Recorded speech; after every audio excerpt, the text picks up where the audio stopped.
இந்த AI graphic டிசைனரோட ஜாப்ஸை replace பண்ணுமா பண்ணாதா? முதல்ல ChatGPTல இமேஜ் மாடல் வந்தப்போ அவ்வளவுதான் கிராஃபிக் டிசைனருக்கு வேலை கிடையாதுனாங்க. இப்படி தான் நம்ம வந்து ஒரு கிராஃபிக் டிசைனர்ன்ற பொசிஷன்ல இருந்துட்டு மாட்டிட்டு முழிச்சிட்டு இருக்கோம். நான் வந்து இவர்கிட்ட டிசைன் பண்ண கொடுக்கறதுக்கு பதிலாக நான் ஏஐட்ட சொல்லி ஃப்ரீயாவே வாங்கிட்டு போயிருவேன்ல அப்படின்னு தானே யோசிப்பாங்க. ஸோ அந்த இடத்துல நம்ம இருந்தோம்னா நம்மளுக்கு கதம் தான், நம்மளோட வேலை காணாம போயிடும். இந்த ஏஐ கிராஃபிக் டிசைனரோட ஜாப்ஸை ரீப்ளேஸ் பண்ணுமா பண்ணாதா அப்படின்ற ஒரு கேள்வியை இப்போ டிசைனராக இருக்கிற எல்லாருமே அவங்க மண்டைக்குள்ள பல தடவை ஓட்டியிருப்பாங்க. இது மட்டும் இல்லாமல் டிசைனர் ஆகணும்னு நினச்சி படி எடுத்து வைக்கிறவங்களே ரிப்பீட் அடிச்சு போயிடுவாங்க. அந்த அளவுக்கு இந்த ஏஐ வந்து நம்ம எல்லாரையும் போட்டு குழப்பி வச்சிருக்குது. ஆக்சுவலி இந்த ஏஐ வந்து கிராஃபிக் டிசைனரோட ஜாப்பை ரீப்ளேஸ் பண்ணுமா பண்ணாதா அப்படின்ற விஷயத்தை தான் நம்மளோட இந்த வீடியோவில் பார்க்க போகிறோம். ஸோ 2020 தான் இந்த ஏஐயோட பூம் நம்மளுக்கு வந்து ஸ்டார்ட் ஆச்சு. இந்த மிட்ஜார்னியாக இருக்கட்டும், ChatGPTயாக இருக்கட்டும், ஜெமினியாக இருக்கட்டும், ஆளுக்கு போட்டி போட்டுட்டு ஒரு ஏஐ அவங்க இஷ்டத்துக்கு லான்ச் பண்ணிக்கிட்டே இருந்தானுங்க. நம்மளும் எந்த மாடலை எதுக்கு யூஸ் பண்ணுறதுன்னு தெரியாமல் குழம்பி போய்கிட்டு இருந்தோம். ஸோ ஸ்டார்டிங்கில் வந்து டிசைனருக்கு வந்து இது எதுவும் ப்ராப்ளம் வராது, எடுத்தவொடனே நம்ம டெவலப்பருங்களுக்கு தான் அடின்னு நினச்சிக்கிட்டு இருந்தோம். பட் அதை தாண்டி டிசைனரையும் நாங்கள் அடிப்பண்டா அப்படின்னு கிளம்பி வந்தாங்க. ஸோ அப்படி வந்தவங்க தான் இந்த ChatGPTயோட மாடலாக இருக்கட்டும், நானோ பனானா மாடலாக இருக்கட்டும், மிட்ஜார்னி, அப்புறம் ஃபோட்டோஷாப் கூட நம்மளே வந்து நம்மளுக்கு சதி பண்ணிட்டான்ற மாதிரி ஃபயர்ஃப்ளைன்னு ஒரு மாடல் விட்டுருந்தான். எனக்கு எதிரிங்க வெளியே இல்லடா, கூடவே இருக்கீங்க. ஸோ இதெல்லாம் பார்க்கும்போது டிசைனர்ஸ்குள்ள ஒரு பதட்டம் வந்துச்சு, வேலை இருக்குமா இருக்காதான்னு. ஆக்சுவலி கிராஃபிக் டிசைனிங் ஃபீல்டை பொறுத்தவரை பார்த்தீங்கன்னா ஆல்ரெடி ஒரு பெரிய கேள்வி இருக்கும். கிராஃபிக் டிசைனுக்கெல்லாம் வேலை கிடைக்குமா அப்படின்னா என்னதுன்ற மாதிரி இருக்கும். நான்லாம் எங்கள் வீட்டில் இப்போ வரைக்கும் எங்கள் பேரண்ட்ஸ் வந்து என்னால் கன்வின்ஸ் பண்ண முடியல. இப்படி இது வந்து ஒரு வேலை தான்டா, இது வந்து கிராஃபிக் டிசைனர்ன்றது ஒரு ஆக்சுவலி ஒரு ஒர்க்கு தான் அப்படின்றது என்னால் கன்வின்ஸ் பண்ணவே முடியல. புது டிசைன் கான்செப்ட் இருக்குது, புது ஆர்டர், புது கான்செப்ட் ஒன்று சேர்ந்தா தெரியல. இந்த பிரச்சனையில இந்த ஏஐ வேற புதுசா வந்து நம்மளை போட்டு குழப்பிக்கிட்டு இருக்கு. இவ்வளவு குழப்பத்துக்கு என்ன பதில் அப்படின்றது பார்த்தீங்கன்னா, யூஸ்வலாகவே நம்மளோட இந்த கிராஃபிக் டிசைன் ஃபீல்டை பொறுத்தவரை நம்மளோட சிஸ்டத்தில் ஒரு சின்ன ஃப்ளா இருக்குன்னே சொல்லலாங்க. எப்படின்னு பார்த்தீங்கன்னா, இப்போ நீங்கள் வந்து ஒரு கிளைண்ட்டை வந்து ஆன்போர்ட் பண்ணிட்டீங்கன்னு வச்சுக்கோங்களேன். அவருக்கு வந்து நீங்கள் வந்து உங்கள் மூளையை யூஸ் பண்ணி உங்களோட கிரியேட்டிவ் தாட்ஸ்லாம் யூஸ் பண்ணி டிசைன் மட்டுமா போட்டு கொடுப்பீங்க அப்படின்ற அந்த ஒரு கேள்வி நீங்கள் கேட்டு பார்த்தீங்கன்னா தெரியும். நீங்கள் வந்து ஒரு கிளைண்ட் ஆன்போர்ட் பண்ணதுக்கப்புறம் என்னென்ன வேலைலாம் பார்ப்பீங்க அப்படின்னு. ஸோ வந்து நம்மளோட கிளைண்ட்டை வந்து மேனேஜ் பண்ணணும். ஸோ வாட்ஸ்அப்பில் நம்ம ஸ்டேட்டஸ் வந்து அப்டேட் பண்ணிக்கிட்டே இருக்கணும், அது ஒரு விஷயம். தென் வந்து அவங்களோட ஆடியன்ஸ் யாருன்ற ரிசர்ச்சஸை நம்ம பண்ணணும், ப்ரீஃப் சிஸ்டத்தை ரெடி பண்ணணும். அதே டயத்தில் அந்த பிராண்டுக்கு ஏற்ற மாதிரி நம்ம ரெஃபரன்ஸ் எல்லாம் கலெக்ட் பண்ணணும், அசட்ஸ் எல்லாம் கலெக்ட் பண்ணி ஒரு இடத்துல ஸ்டாக் பண்ணி வைக்கணும், மூட் போர்ட்ஸ் கிரியேட் பண்ணுவோம், பிளாக் டயக்ராம்ஸ்லாம் ட்ரா பண்ணுவோம். இந்த மாதிரி ஏகப்பட்ட வேலைகளை நம்ம அட் அ டயத்தில் பார்க்கும்போது மோர் தென் லைக் இது வந்து ஒரு கிரியேட்டிவ் ப்ராசஸ் அப்படின்றத தாண்டி இது என்ன ஆகுதுன்னா ஒரு மேனேஜ்மெண்ட் சிஸ்டமாக மாறிடுது.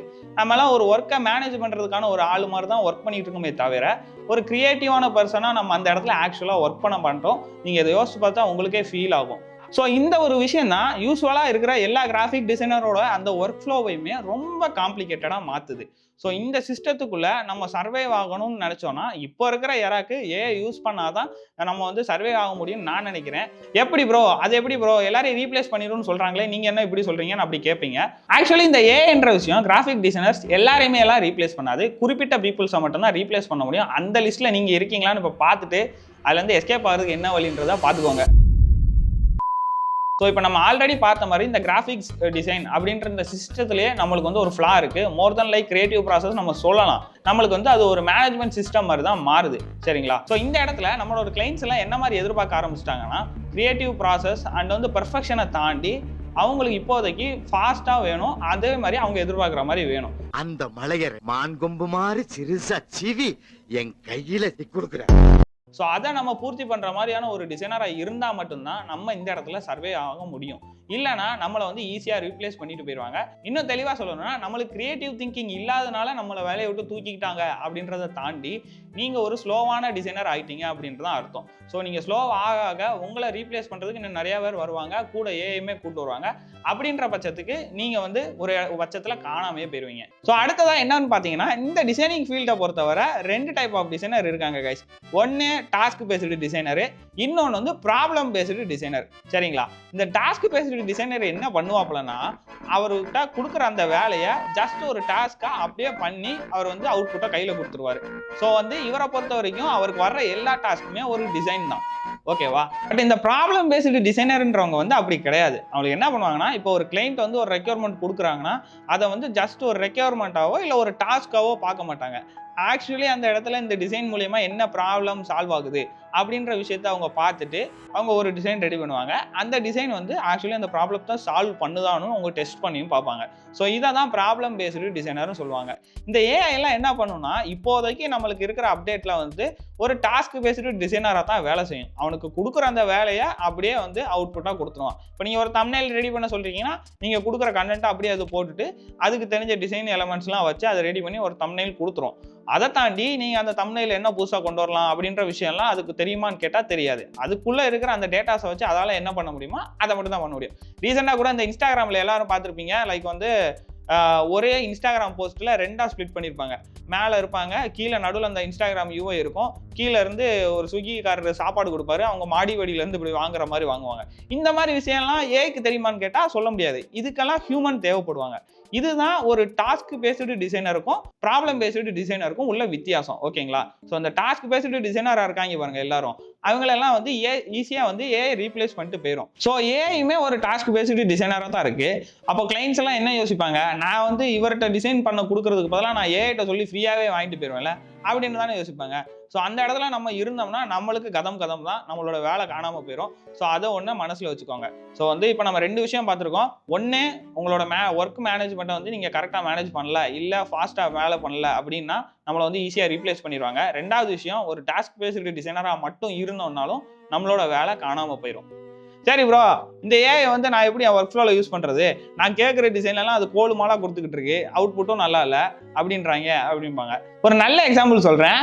2 டேஸ்க்கு முன்னாடி என் ஃப்ரெண்டுக்கு வந்து யூடியூப் தம்ப்நெயில் ரெடி பண்ணி கொடுன்னு கேட்டான். நானும் வழக்கமாக சரி ஒர்க்கை ஸ்டார்ட் பண்ணணும்னு உட்காந்தேன். அவனோட ஃபோட்டோஸ் எல்லாம் என்கிட்ட கொடுத்துட்டான். நான் வந்து தம்ப்நெயிலுக்கு எதுக்கு நம்ம அவ்வளோ நேரம் உட்காரணும், உட்காந்து நம்ம அந்த லைட் எஃபெக்ட் எல்லாம் போட்டு ரெடி பண்ணணும்னா கிட்டத்தட்ட நம்மளுக்கு 1/2 hour கிட்ட ஆயிரும். நம்ம ஏன் ஒரு யூஸ் பண்ணி ஒர்க்கை முடிச்சிடலான்ட்டு உட்காந்து நான் ரெடி பண்ணிட்டு இருக்கும்போது என்கிட்ட வந்தேன். வந்துட்டு தம்ப்நெயில் ரெடி பண்ண நீ டிசைனர் தான்றா, நீ ரெடி பண்ணு, ஏட் எதுக்குடா கொடுக்குற, எனக்கு நீ போடுற டிசைன் தான் வேணும் அப்படின்றான். இதே ஆளு தான் நான் மற்ற ஒர்க்கெல்லாம் உட்காந்து பண்ணிட்டு இருக்கும்போது, நீ எதுக்கடா உட்காந்து இவ்வளோ லேட் ஆகிட்டு இருக்க, ஏன் வச்சு ஒர்க்கை முடிடா அப்படின்றான். நீங்களே சொல்லுங்க, ஆஸ் எ டிசைனரா நான் இந்த இடத்துல என்ன பண்றது? இப்படித்தான் நம்ம வந்து ஒரு கிராஃபிக் டிசைனர்ன்ற பொசிஷன்ல இருந்துட்டு மாட்டிக்கணும், முழிச்சுக்கிட்டு மத்தளத்திற்கு 2 பக்கமும் அடி என்பதை போல இருக்கிறது என்னுடைய நிலைமை. ஸோ இதுல இருந்து எஸ்கேப் ஆகிறதுக்கு சில டிப்ஸ் எல்லாம் இருக்கு, அதை நான் சொல்றேன், ட்ரை பண்ணி பாருங்க. ஃபர்ஸ்ட், நீங்க ஒரு டிசைனை வந்து எப்பவுமே ஸ்மார்ட்டரா முடிக்கணும். அதை தாண்டி நீங்க அதை ப்ரெசன்டேஷன் பண்ற விதத்தை தான் நம்ம வந்து ஃபாஸ்டரா ஆக்கணும். அதுக்காக நம்ம இந்த ஏஐ யூஸ் பண்ணிக்கலாம். சிம்பிளா சொல்லணும்னா, நீங்க ஒரு டிசைனை இப்போ போட்டு கொடுக்கீங்கன்னா, ஒரு டிசைனரா அந்த டிசைன்ல உட்காரதை தாண்டி அதுக்கு நம்ம ப்ரெசன்டேஷன் ரெடி பண்ணுவோம் இல்லையா, லைக் பேக்கேஜ் டிசைனா மார்க்அப், நம்ம மல்டிபிள் ஆங்கிள் மார்க்அப்ஸ் எடுக்கிறது, ஃபோட்டோஷாப் ஃபைலை தேடி கண்டுபிடிச்சு அதில் அப்ளை பண்றது, இந்த மாதிரி நிறைய பண்ணுவோம். ஸோ இந்த மாதிரி விஷயத்துக்கு நீங்க ஏஐ யூஸ் பண்ணீங்கன்னா நீங்க ஆட்டோமேட்டிக்கா ஃபாஸ்டர் ஆயிருவீங்க. இப்போ அந்த 2 நாளைக்கு முன்னாடி போட்ட தம்ப்நெயில் இருக்கு இல்லையா, அதை வச்சே நம்ம ஏஐயை எப்படிலாம் யூட்டிலைஸ் பண்ணலாம் அப்படின்ற விஷயத்த பார்ப்போம். ஓகேங்களா? ஸோ வந்து இப்போ பார்த்தீங்கன்னா, நான் வந்து இவர் தான் என்னோட அந்த ஃப்ரெண்டு. இவருக்கு வந்து ஒரு யூடியூப் வீடியோ லாஸ்ட் 2 நாளைக்கு முன்னாடி அப்லோட் பண்ணியிருந்தாரு. அதுக்காக தம்ப்நெயில் கேட்டிருந்தாரு. கண்டென்ட் என்னன்னு பார்த்தீங்கன்னா, இவரே வந்து ஒரு ஆப் வந்து பில்ட் பண்ணியிருக்காரு. சரிங்களா? கிளாடோ யூஸ் பண்ணி ஒரு ஆப் பில்ட் பண்ணியிருக்காரு. அந்த ஆப் வந்து எப்படி பண்றது அப்படின்ற வீடியோ போட்டிருக்காப்ல. அதுக்கான தம்ப்நெயில் தான் இது. நான் வந்து என்ன பண்ணியிருக்கேன், அவரோட ஃபோட்டோ அதில் அப்லோட் பண்ணிட்டு கிரியேட் தம்ப்நெயில் இந்த டாபிக் ஆஃப், இவர் வந்து டாபிக் அவரே கொடுத்துட்டாரு. ஸோ அந்த நான் டாப்பிக்கை மென்ஷன் பண்ணி இவன்ட்ட வாங்கிட்டேன். ஸோ இதுதான் அதோட அவுட்புட். ஸோ வந்து பார்த்தீங்கன்னா, we stopped paying 8,000 per month. அவங்க வந்து அதுக்கு முன்னாடி ஒரு பெய்டு அப்ளிகேஷன் யூஸ் பண்ணியிருக்காங்க போல. ஸோ அதை மென்ஷன் பண்ணியிருக்காங்க. அதுக்கப்புறம் அதுக்கு பதிலாக நாங்கள் இந்த அப்ளிகேஷனை பண்ணோம், built for us by us அப்படின்ற மென்ஷன் பண்ணியிருக்காங்க. ஸோ வந்து இது டிசைன் வைஸ் ஓகே தான், பார்க்க நல்லா கலர்ஃபுல்லாக இருக்குது, எல்லாம் சரி. பட் வந்து ஹைராரிக் வைஸ் இது கரெக்டாக இருக்கா அப்படின்னு கேட்டோம்னா அது நம்ம சொல்லவும் முடியாது. ஏன்னா ஸோ இந்த built for us by us அப்படின்றது அவங்களே பில்டு பண்ணியிருக்காங்க. இந்த வீடியோ பொறுத்தவரை அதுதான் மெயின். ஸோ வந்து அதர் அப்ளிகேஷன் அவங்க வந்து டிபெண்ட் பண்ணாமல் அவங்களே இந்த அப்ளிகேஷனை பில்டு பண்ணியிருக்காங்க. எப்படின்னு பார்த்தா கிளாடை யூஸ் பண்ணி. இதுதான் நம்மளோட மோட்டிவ் ஆஃப் கம்யூனிகேஷன். ஓகேவா? இங்கே கம்யூனிகேட் ஆக வேண்டிய விஷயமே இதுதான். ஆனால் அதை வந்து தலைவர் வந்து என்ன பண்ணியிருக்காருன்னா, கார்னரில் போட்டுட்டு மற்ற விஷயத்தெல்லாம் இங்கே ஹைலைட்டடாக போட்டிருக்காரு. ஹைராரிக் வைஸ் சம்வாட் ஓகேன்னு வச்சுக்கோமே. அது மட்டும் இல்லாமல் நம்மளோட ரேஷியோஸ் வந்து பார்த்தீங்கன்னா எல்லாமே நம்மளுக்கு சேஞ்ச் ஆகி போயிருக்கு.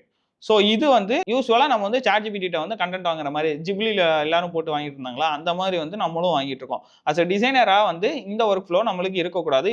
இன்கேஸ் நீங்கள் வந்து ஏஐ உங்களோட ஒர்க் ஃப்ளோவில் இன்டெகிரேட் பண்ணுறீங்க அப்படின்னா. ஸோ இதே தம்ப்நெயில நான் வந்து சாட்ஜிபிடிட்ட கொடுத்துட்டேன். ஸோ வந்து இந்த இடத்துல என்னென்ன கண்டென்ட்ஸ் கொடுத்துருக்கேன்னு பார்த்தீங்கன்னா, நான் வந்து என்னோட கிளைண்ட்டுக்கு வந்து என்ன ரெக்யர்மெண்ட் அப்படின்றத அனலைஸ் பண்ணிட்டு அதுக்கேற்ற மாதிரி நான் சில கண்டென்ட் கொடுத்துட்டேன். தென் கொடுத்ததுக்கப்புறம் என்ன பண்ணிட்டேன்னா, என் கிளைண்ட் என்ன கேட்குறாரோ அதுக்கேற்ற மாதிரி ரெஃபரன்ஸை வந்து நான் நிறைய ரிசர்ச் பண்ணி எடுக்க ஆரம்பித்தேன். ஸோ வந்து இந்த ஸ்டோரிக்கு இந்த மாதிரி தம்ப்நெயில் சூட் ஆகுமா ஆக்சுவலி அப்படின்றத நான் ரிசர்ச் பண்ணி எடுத்து அதை நான் சூஸ் பண்ணிக்கிட்டேன். தென் வந்து அவரோட அந்த ஆப் யூஐ இருக்குது பார்த்தீங்களா, அதையுமே நான் இங்கே கொடுத்துக்கிட்டேன். ஏன்னா வந்து அந்த அப்ளிகேஷன் ஆக்சுவலாக நம்ம காட்டினா தானே வியூவர்ஸ் வந்து உள்ளே வருவாங்க. நம்ம பாட்டுக்கு மானாங்கனியாக இஷ்டத்துக்கு நம்ம ஒரு டிசைனை போட்டு வச்சுட்டு இதுதான் எங்கள் அப்ளிகேஷன் காட்டணும்னா வரமாட்டாங்க. ஸோ வந்து அது ஜென்யூனாக இருக்கணும் இல்லையா? ஸோ அதுக்காக என்ன பண்ணிக்கிட்டேன்னா இந்த 3 விஷயத்தையுமே நான் மெர்ஜ் பண்ணிக்கிட்டேன். ஸோ வந்து இதுதான் நம்மளோட தம்ப்நெயில்ல இருக்க போகுது அப்படின்றத நான் முடிவு பண்ணிட்டேன். ஸோ இந்த இடத்துல நீங்கள் ஒன்று புரிஞ்சுக்கணும்.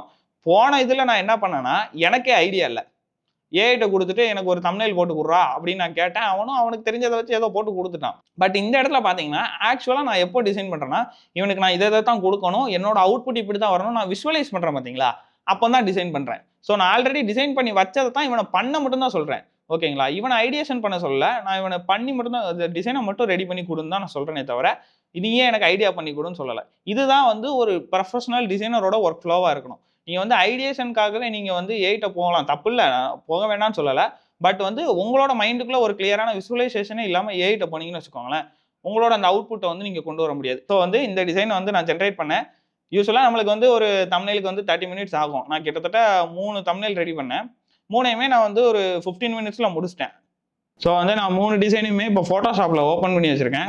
ஸோ வந்து என்னதான் நீங்கள் வந்து ஏஐயில் ஒர்க் பண்ணாலும் எண்ட் ஆஃப் தி டே வந்து ஏஐக்கு வந்து எமோஷன்ஸ் வந்து கன்வே ஆகுமான்னு கேட்டால் அது கிடையாது. ஸோ அதுக்கேற்ற மாதிரி ஒரு வியூவர் வந்து எப்படி பார்ப்பாங்க அப்படின்ற விஷயத்தெல்லாம் யோசிச்சுட்டு நம்ம டிசைனர் வச்சு கொடுத்து தான் ஆகணும். அப்படின்னா தான் அந்த ஒர்க் ஃப்ளோன்றது ஒரு ஹெல்த்தியான ஒர்க் ஃப்ளோன்னு சொல்லுவாங்க. ஸோ வந்து அது கொடுத்த அந்த தம்ப்நெயில் இருக்கு இல்லையா, அதை வச்சு நான் வந்து இங்கே வந்து டிசைனை வந்து ரீடச் பண்ணியிருக்கேன். பார்த்தீங்கன்னா தெரியும். ஸோ அந்த ஏஐ வந்து எனக்கு ஆக்சுவலி கொடுத்தது வந்து எப்படி இருந்துச்சுன்னா, அந்த லேயர்ஸ் எல்லாம் ஹைட் பண்ணுறேன் பாருங்கள்.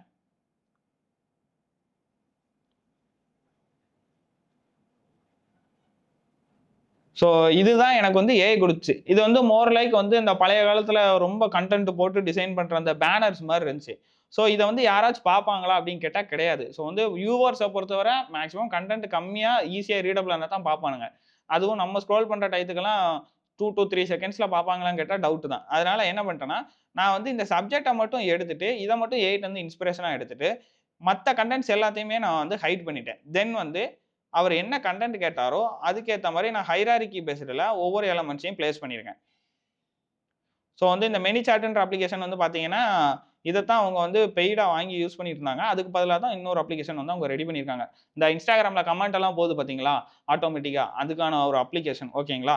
ஸோ வந்து நான் ஃபைனலாக என்ன பண்ணிட்டேன்னா என்னோட டிசைனிங் டச்சை கொடுத்து நான் அந்த டிசைனை ரெடி பண்ணிட்டேன். இதே மாதிரி தான் அடுத்து இன்னொரு தம்ப்நெயிலுமே ரெடி பண்ணேன். இதுக்குமே ப்ராப்பரான ரெஃபரன்ஸ் வந்து நான் அதுக்கு கொடுத்து இந்த டைமென்ஷன்லாம் தான் வேணும், இந்த டீட்டெயில்ஸ் இருக்கணும், ஹைரார்கி பேஸில் மெயின்டைன் பண்ணிக்கோ அப்படின்ற விஷயத்தையுமே மென்ஷன் பண்ணேன். ஸோ இப்படி தான் நீங்கள் வந்து ஏஐ யூஸ் பண்ணுறீங்கன்னா அதை வந்து நீங்கள் வந்து ஃப்ளெக்சிபிளாக மாற்றிக்கிடணும். ஓகேங்களா? இதில் வந்து நான் அவ்வளோவா சேஞ்சஸ் எதுவும் பண்ணியிருக்க மாட்டேன். ஸோ இதுதான் நம்மளோட ஏஐ கொடுத்தது டிசைன். ஓகேங்களா? ஃபேஸ் மட்டும் பார்த்தீங்கன்னா இந்த ஃபேஸ் கொஞ்சம் ஆர்டிஃபிஷியலாக இருந்துச்சு, அவரை மாதிரி இல்லை. ஸோ நம்மளுக்கு ஃபோட்டோஷாப்பில் தெரிஞ்ச இந்த அட்ஜஸ்ட்மெண்ட் லேயர்ஸு, மாஸ்கிங்கு, அதுக்கப்புறம் இந்த பிளெண்டிங் மோட்ஸ் எல்லாம் வச்சு நம்ம வந்து அவரோட ஒரிஜினல் ஃபேஸையும் அங்கே பிளேஸ் பண்ணிட்டோம். ஸோ நான் ஃபஸ்ட்டு ஃபேஸை பிளேஸ் பண்ணியிருக்கேன். தென் வந்து அந்த பார்டர்ஸ்லாம் ஸ்மூத்தான மாஸ்க்கு கொடுத்துறேன். தென் வந்து கலர் கிரேடிங்குமே நான் சிம்பிளாக அந்த சீனுக்கு ஏற்ற மாதிரி நான் பண்ணி முடிச்சிட்டேன். அடுத்து நம்மளோட தம்ப்நெயில் ரெடி ஆயிடுச்சு. ஓகேங்களா? ஸோ தேர்ட் தம்ப்நெயில் பார்த்தீங்கன்னா இதுதான். ஸோ இதில் நாங்கள் எதுவுமே அவ்வளோ சேஞ்சஸ் பண்ணல. இது சம்மாட் ஓகேவாக இருந்துச்சு. ஆக்சுவலி எதுக்குன்னா ஒரே வீடியோவை நாங்கள் 3 தான் ஸ்ப்ளிட் பண்ணி அப்லோட் பண்ணி பார்ப்போம். எந்த தம்ப்நெயில் எந்த மாதிரி ஒர்க் அவுட் ஆகுதுன்னு டெஸ்ட் பண்ணி பார்க்கலான்றதுக்காக நாங்கள் இந்த 3 தம்ப்நெயிலும் கிரியேட் பண்ணோம். ஒவ்வொன்றும் ஒரு தீமில் இருக்கும் கைஸ். ஓகேங்களா? ஸோ இந்த 3 தம்ப்நெயிலுமே பார்த்தீங்கன்னா நான் வந்து 5 நிமிஷம் தான் ஒர்க் பண்ணியிருப்பேன். பட் வந்து அதில் என்னோட ஒர்க்கும் இருக்கும். ஆக்சுவலி நான் என் மைண்டுக்குள்ள என்ன விசுவலைஸ் பண்ணணும் அந்த அவுட்புட்டை தான் கொண்டு வந்திருப்பேன். ஆனால் அது அந்த இடத்துல வந்து ஏஐ தான் ஒர்க் பண்ணியிருக்கு. ஸோ இந்த மாதிரி தான் ஒரு டிசைனர் வந்து ஏஐ டூலை வந்து யூஸ் பண்ணணும். நம்ம வந்து காமன் பீப்புள் மாதிரி எனக்கு வந்து இது கிப்லி ஆர்ட்டுக்கு கன்வெர்ட் பண்ணி கொடு அப்படின்ற மாதிரி கேட்கக்கூடாது. உங்களோட வே ஆஃப் கம்யூனிகேஷனே வந்து ஒரு டிசைனர் பாயிண்ட் ஆஃப் வியூவில் வந்துருக்கணும். ஸோ வந்து இப்போ உங்களோட ஜூனியர், நீங்கள் டிசைனராக இருக்கீங்க, உங்களோட ஜூனியருக்கு வந்து நீங்கள் ஏதாச்சும் ஒரு டாஸ்க் அசைன் பண்ணுறீங்கன்னா நீங்கள் அதை எப்படி எக்ஸ்பிளைன் பண்ணுவீங்க, அதுக்குன்னு பர்டிகுலர் ரெஃபரன்ஸ்லாம் இதுலேருந்து எடுத்துக்கோங்க அப்படின்றத நம்ம மென்ஷன் பண்ணுவோம். ஆடியன்ஸ் யாருக்கு கன்வே ஆக போகுது, யார் பார்க்க போகிறா. ஸோ வந்து இதுதான் இந்த பிராண்டோட ஃபேஸு. டோன் வந்து இப்படி தான் இருக்கணுன்ற விஷயத்தை எல்லாத்தையுமே நம்ம கன்வே பண்ணுவோம்ல. இந்த ஏஐவே நம்மளோட அசிஸ்டன்ஸ் மாதிரி தான். ஸோ நம்ம வந்து அதுக்கேற்ற மாதிரி நம்ம கம்யூனிகேட் பண்ண கற்றுக்கிட்டா தான் அவுட்புட் வந்து நம்மளுக்கு வந்து எதிர்பார்க்குற மாதிரி ஈஸியாக கிடைக்கும். ஸோ வந்து இந்த விஷயத்த நீங்கள் மனசில் வச்சுக்கோங்க. உங்களோட ப்ரீஃப் சிஸ்டத்தில் ஏஐ யூஸ் பண்ண கற்றுக்கோங்க. தென் வந்து உங்களோட ஒர்க் ஃப்ளோ ஃபாஸ்ட் ஆகிற மாதிரி சில டிசைன்ஸுக்கெல்லாம் நீங்கள் இம்பார்ட்டன்ஸ் கொடுத்து இந்த மாதிரி ஒர்க் பண்ணலாம். ஸோ இந்த வீடியோலேருந்து உங்களுக்கு ஓரளவுக்கு கன்க்ளூஷன் கிடச்சிருக்கும். யாரெல்லாம் ரீப்ளேஸ் பண்ணுவாங்க, யாரெல்லாம் ரீப்ளேஸ் பண்ண முடியாதுன்னு நீங்கள் எந்த பக்கம் இருக்கீங்கன்னு பார்த்துக்கோங்க. ஒரு மெல்லிசான கோடு தான் கைஸ். கோட்டுக்கு இந்த பக்கம் நின்னீங்கன்னா நீங்கள் காலி. இந்த பக்கம் வந்தீங்கன்னா ஏஐ வச்சு நீங்கள் உங்கள் ஒர்க் ஃப்ளோவை ஈஸியாக அப்டேட் பண்ணிக்கலாம். ஸோ எப்போவுமே as a டிசைனராக அப்டேட் ஆகிட்டே இருங்க, இல்லைனா கஷ்டம் தான் நம்மளை பொறுத்த வரைக்கும். இந்த ஃபீல்டுன்னு இல்லை, எந்த ஃபீல்டுனாலும். ஸோ இந்த வீடியோ இன்ட்ரெஸ்டிங்காக இருந்துச்சுன்னா இதே மாதிரி கிராஃபிக் டிசைனர் ரிலேட்டட் கண்டென்ட்ஸ்க்கு என்னை சப்ஸ்கிரைப் பண்ணிவிட்டு அந்த பெல் ஐக்கனை தட்டி விட்டுருங்க. இன்னொரு இன்ட்ரெஸ்டிங்கான வீடியோவில் உங்களை மீட் பண்ணுறேன்.